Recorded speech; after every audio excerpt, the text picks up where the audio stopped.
Hey guys, how's it going? It's Al. Week 15 on DraftKings is here, and I have a first look for you. Now, they've broken up this slate this week. We have a Thursday night game. We have a 2-game slate on Saturday. We are going to have a Saturday special video that will be out later in the week. Probably going to come out on Thursday-ish. Maybe. I haven't decided. We'll be Thursday night, maybe Thursday, Friday morning. It's coming out later in the week is really the point that I'm trying to make here. We're going to do our usual first look for the main slate today. We're going to take a look at building a tournament lineup.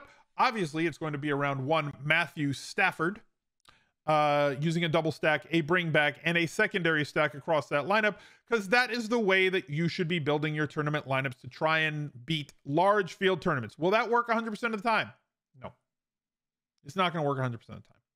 But 60% of the time, it works every time. And that's kind of what we're looking for here. We want to have more bites at the apple at getting into the top 100, at getting into the top 1%, to be that one play away from winning a tournament where you only need that one thing to happen, and then you're all the way over the top. We have had multiple winners in the mini max games this year. We've had people take down 3 max games in the Smiz Gang community. I have had my best year from a consistency standpoint in the Millionaire Maker and at high stakes since 2016. By employing this in basically every one of my tournament lineups. I would highly suggest you do too. You will outpace the field. The field does not do this more than like 20-25% of the time. And the amount of players in the top 1% and top 100 overall that do this is like 50 to 55% of the time. So you are going to be doing the thing that puts you in a position to win way more than the field. So thank you guys for watching. Drop a like on the video. Subscribe to the channel. We're really close. Ring that notifications bell. Leave me a reply down below. And let's hit the first look. He's a legend.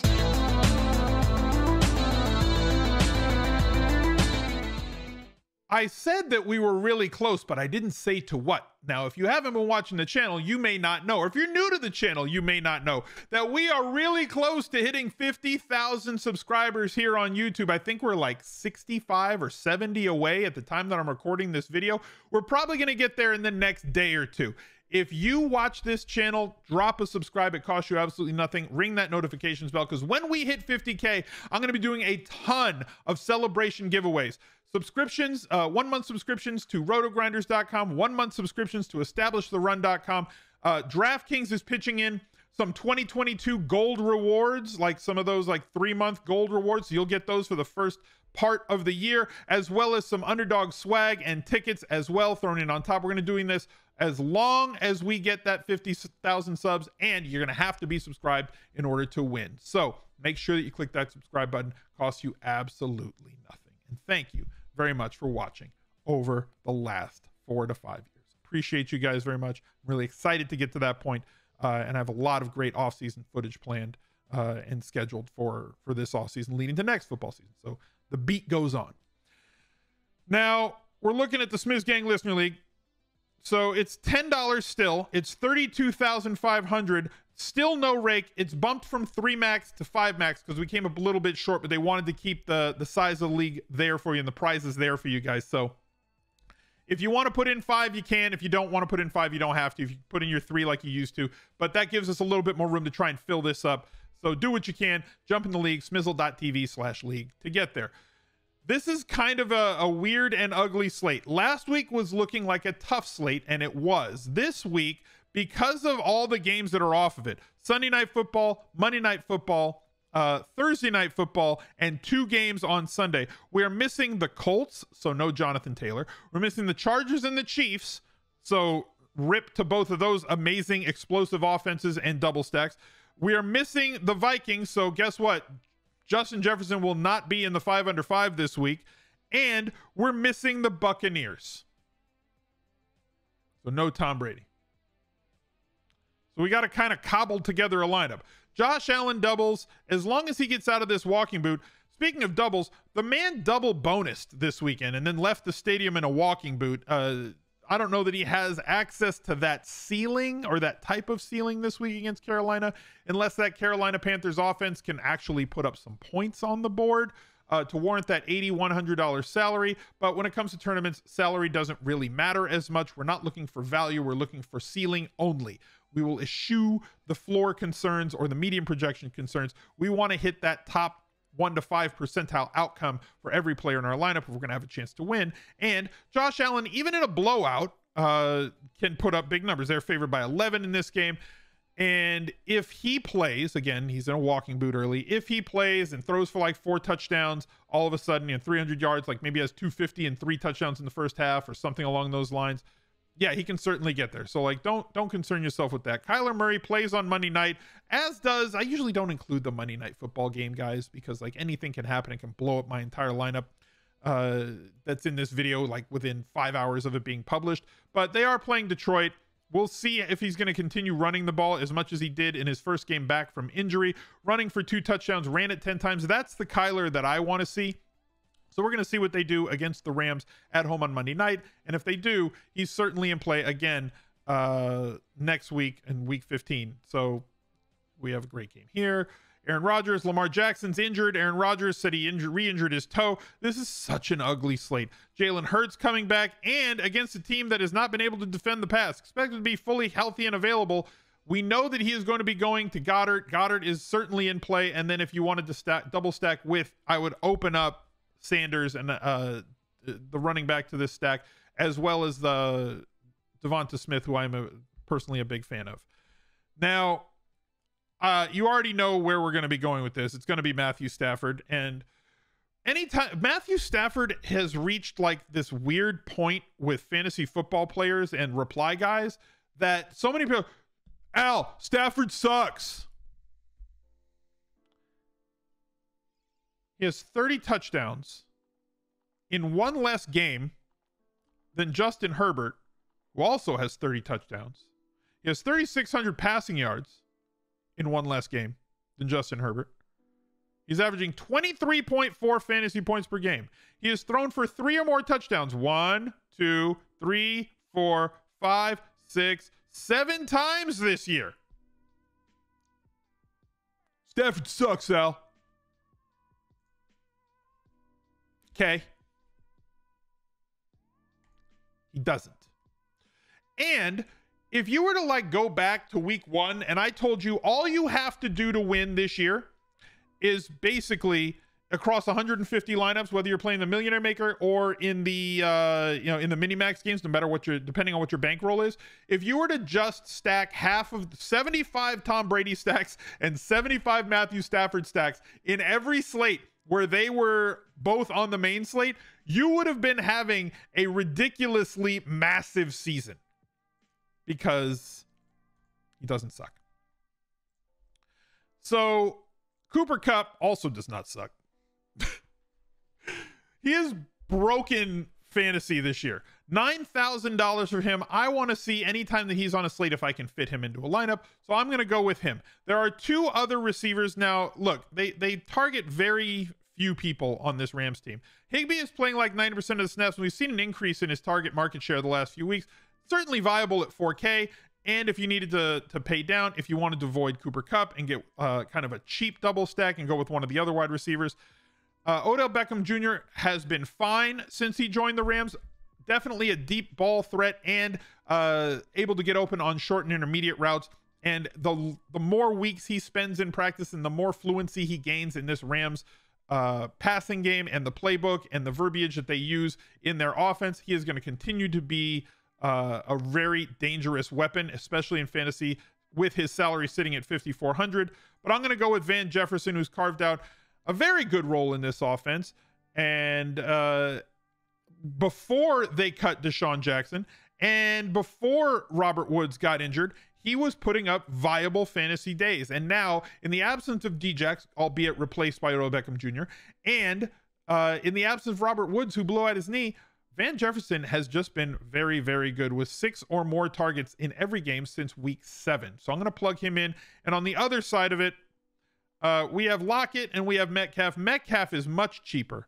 Metcalf with 8 targets each of the last 2 games. Looks like he's in a position to blow up, just hasn't gotten there. Dropped a touchdown this week, had another end zone target. Tyler Lockett has basically just been very consistent so far.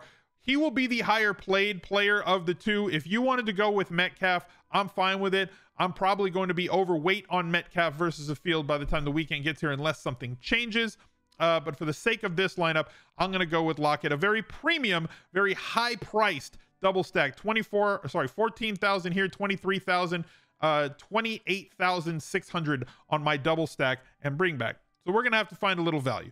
Well, thank God running back is on the slate this week, because running backs are cheaper than we've ever seen. As I mentioned, all of the premium players are not on the main slate, meaning that now we have like Najee Harris, Ezekiel Elliott, and Joe Mixon leading the line at sub 8K prices. Derrick Henry's on the slate, but he's on IR.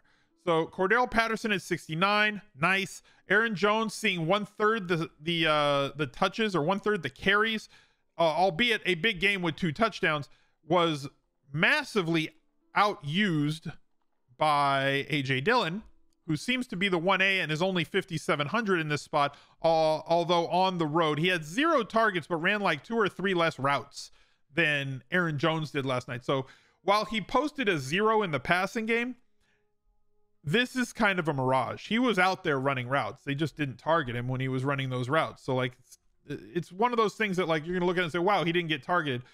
It's not like he was only used to pass block in passing situations. He ran like a couple less routes than Aaron Jones did last night. So I'm going to go with 2 cheaper guys. One, Melvin Gordon is not who I'm going to use, but certainly outsnapped and outcarried Javonte Williams. He suffered a sprained thumb during that game. Once again, I will be going back to Javonte at 6,100. Love him in this spot. Against Cincinnati and at home. The Broncos are going to have to be a heavy run offense with one or with both of these options. If he's going to get 50% of the run, he still has touchdown upside, still has big play upside, and the better usage in the passing game.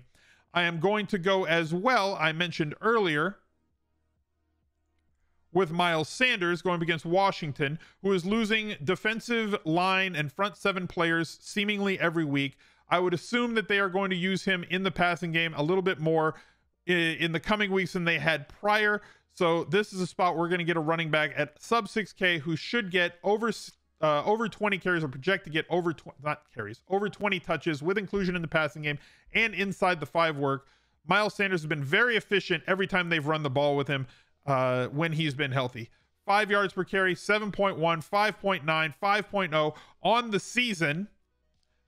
You're looking at a 5.2 yards per carry. He has been actually very, very good, and also very, very unlucky. They do want to pump the ball into his hands as many times as possible.